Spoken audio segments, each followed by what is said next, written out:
નમસ્કાર મિત્રો, તમારા સૌના મનમાં થતું હશે કે એક વિદ્યાર્થી જે 3-4 વર્ષથી તૈયારી કરે છે છતાં એ ક્યાંક ને ક્યાંક એક્ઝામમાં રહી જાય છે.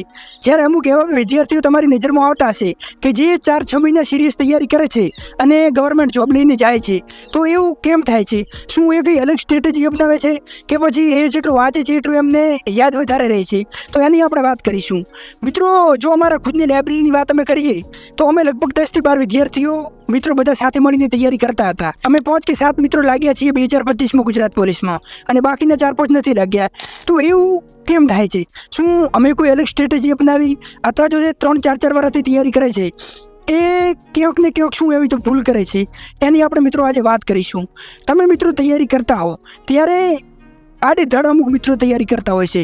અમુક તો મિત્રો આપણે વિચારી શકીએ કે 100માંથી કદાચ 2-4 કે 1% એવા વિદ્યાર્થી હોય કે જે નસીબના કારણે એમને રહી જતા હોય નોકરીમાં. અમુક એવા બી હોય કે વાંચેલું યાદ બહુ ઓછું રહેતું હોય.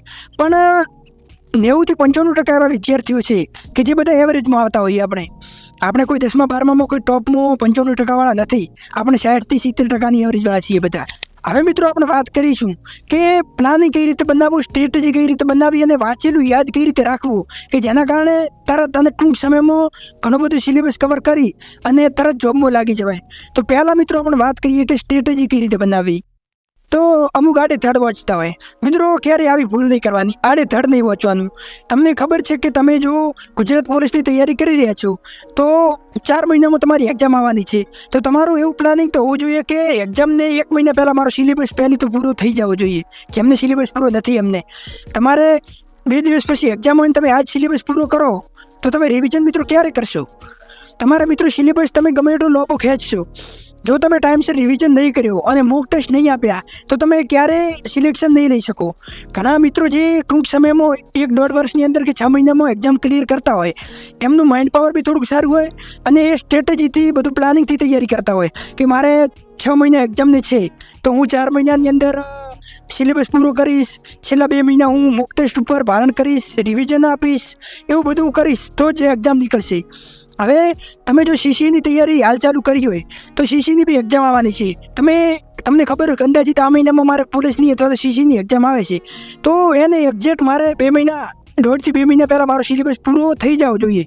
અને 2 મહિના બાકી હોય ત્યારે તો મારે ડેલી મતલબ 2-3 દિવસની ગેપને અનુસાર 15 થી 20 તો એક્ઝામને અનુરૂપ એટલા માર્ક્સના મોક ટેસ્ટ આપી દેવા જોઈએ. તો જ તમને ખબર પડે કે એક્ઝામમાં કઈ રીતે મને ટાઈમ મેનેજમેન્ટ મળે છે. પછી મિત્રો વાત કરીએ કે યાદ નથી રહેતું. તો મિત્રો, ઘણા બધા વિદ્યાર્થીઓ છે કે જેમનું મેન પ્રશ્નો મને આજ પૂછાયા છે કે નંદીશભાઈ, ગણિતના વિષયમાં જ્યારે કોઈ સાહેબ અમને ભણાવે છે ત્યારે અમને એ ટોપિકમાં બરોબર ખબર પડે છે અને પછી અમે એ લેક્ચરના MCQ સોલ્વ કરીએ છીએ તો એ જ દિવસે અમને MCQ સોલ્વ કરતા બી આવડે છે. પરંતુ થોડાક દિવસો પછી અથવા તો એક્ઝામમાં એ જ ટોપિકનો કોઈ MCQ ફેરવીને થોડા ઘણો પૂછાય તો અમારા માઇન્ડમાં લાઇટ થતી નથી કે આ MCQ શું કહેવા માગે છે. અથવા તો સેમ રીતે બી ભણાવ્યો હોય તો બી અમે ઘરે આવીએ ત્યારે અમને ખબર પડે છે કે આ તો હું ભણીને ગયો હતો અને એક્ઝામમાં મને યાદ નથી આવતું. તો મિત્રો, બધા માટે એવું થતું હોય. ગણિત વિશે મિત્રો એવું છે કે તમે ગમે એટલા લેક્ચર જોશો, તમે મોબાઈલની અંદર સામે વિડીયો ચાલુ કરીને બેઠા રહેશો તો તમને નહીં ફાવે. તમારે બોલ પેન ઉપાડવું જ પડશે. તમે જેમ વધારે દાખલા સોલ્વ કરશો એમ જ સ્પીડ આવશે. અને મિત્રો, ખાસ આપણે ગણિત રિઝનિંગની વાત કરીએ તો ક્યારે બેઠો પ્રશ્ન પૂછાતો નથી, ફેરવીને પ્રશ્ન પૂછાય છે. તો તમે જેમ વધારે ક્વેશ્ચન સોલ્વ કરશો એમ તમને ખબર પડશે કે કયા ટોપિકમાંથી કયા ફેરવીને પ્રશ્નો પૂછી શકે છે.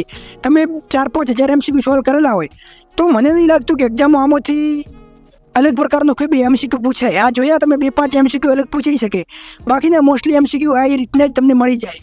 તો ગણિત રિઝનિંગ એવું થઈ ગયું કે જેમાં તમારે વધારેમાં વધારે MCQ સોલ્વ કરવા પડે. હવે તમારી જોડે વધારે ટોપિક હોય, MCQ ના હોય તો ડિસ્ક્રિપ્શનમાં હું લિંક આપી દઈશ. 199 રૂપિયા મિત્રો ફી છે અને 27 થી 28 ટેસ્ટ પણ પતી ગયા છે અને 240 વિદ્યાર્થી મિત્રો બી જોડાઈ ગયા છે.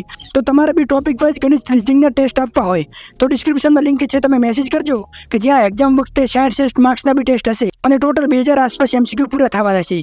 હવે મિત્રો વાત કરીએ કે યાદ કઈ રીતે રાખવું. તો તમને મિત્રો એવી ખબર હોય કે મારો એક સબ્જેક્ટ વીક છે તો તમે સવારમાં ઉઠો ત્યારે તમારું માઇન્ડ ફ્રેશ હોય તો તમારો જે વીક સબ્જેક્ટ હોય ત્યારે તમે સવારમાં એ સબ્જેક્ટને કરો. પછી ઘણા મિત્રો કેવી ભૂલ કરતા હોય કે આખો દિવસ વાંચ કરતા હોય, સવારમાં 5-6 વાગ્યાથી કરી અને સાંજે છેક 12-1-2 વાગ્યા સુધી ઉજાગરો કરતા હોય, ખરા તડકે બી 3 વાગે 2 વાગે વાંચતા હોય. તો મિત્રો એવી ભૂલ નહીં કરવાની, માઇન્ડને મિત્રો બ્રેક આપવાની. તમે દિવસમાં 7 થી 8 કલાક કે 10 કલાક વાંચો છો એટલે તમારા માઇન્ડને જે કેચઅપ કરવાની શક્તિ છે એ મિત્રો આટલી જ છે. તો વધારે કંઈ ખાસ લોડ ના લેવાય કે મારે 14 કલાક 15 કલાક વાંચવું પડે. તમે સરેરાશ 8 થી 10 કલાક વાંચો છો એટલે બહુ થઈ ગયો.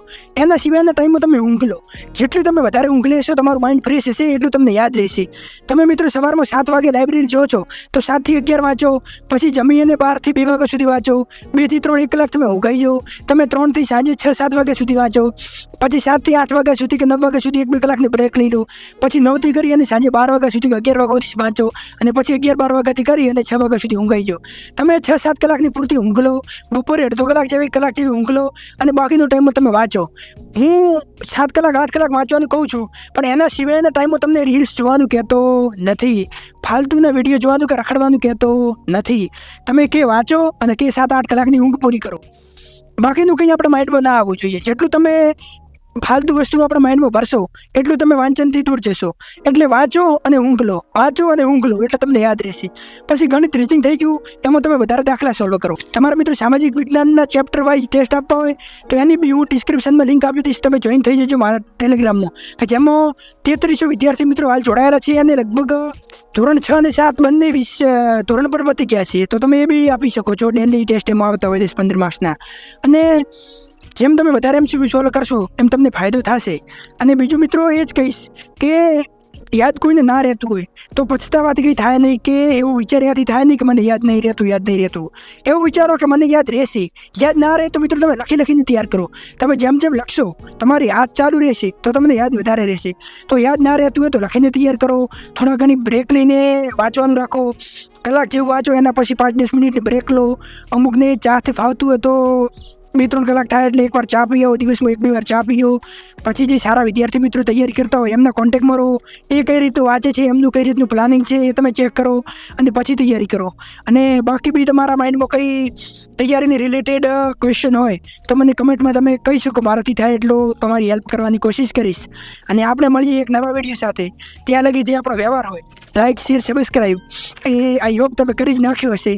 તો મળીએ આગળના વિડીયોમાં. ત્યાં લગી જય Hind, thank you, bye bye. અને મિત્રો એક્ઝામ નજીક આવી રહી છે તો હવે સિરિયસ થઈ અને જે ના વાંચતા હોય એ વાંચવાનું ચાલુ કરી દેજો, એટલે 2026માં તમે બી જોબમાં લાગી જાઓ. Thank you.